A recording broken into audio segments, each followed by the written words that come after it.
चला मंडळी, आज बनवूया झटपट फ्लावर बटाटा भाजी। फ्लावर मी निवडून मिठाच्या पाण्यात थोडा वेळ ठेवला, मग स्वच्छ धुवून चाळणीत नितळत ठेवलेला।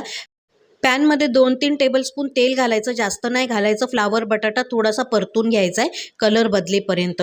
मग त्याच पॅनमध्ये मोहरी घालायची, मोहरी तडतडली की जिरं घालायचं आहे। जिरे चांगले फुलले, थोडंसं हिंग घालायचं आणि कढीपत्ता घालायचा आहे। अर्धा मिनिटभर परतून घ्यायचं। मग यामध्ये 5-6 लसणाच्या पाकळ्या चेचून घातलेल्या आहेत कांद्याबरोबर। एक मोठा कांदा बारीक चिरून घेतलेला आहे। कांदा गुलाबी होईपर्यंत परतून घ्यायचा। कांदा गुलाबी झाला की यामध्ये आपण मसाले घालणार आहोत। मालवणी मसाला, थोडी धणे पावडर, हळद आणि मीठ घातलेलं आहे। एवढेच मसाले घालायचे। मसाले करपू नये म्हणून 2 चमचे पाणी घालायचं। ही भाजी आपल्याला वाफेवर शिजवायची आहे। मग यामध्ये तळलेलं फ्लावर आणि बटाटा घालायचा आहे, मिक्स करून घ्यायचं। मसाले चांगले लागले पाहिजे, फार वेळ लागणार नाही, कारण आपण तेलामध्ये फ्लावर आणि बटाटा परतून घेतलेला। अर्धवट झाकण ठेवायचं।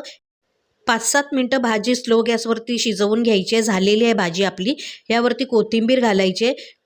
एकदम छान अशी टेस्टी भाजी आपली तयार झालेली आहे फ्लावर बटाट्याची। नक्की ट्राय करून बघा टिफिनसाठी वगैरे, आणि फॉलो नक्की करा।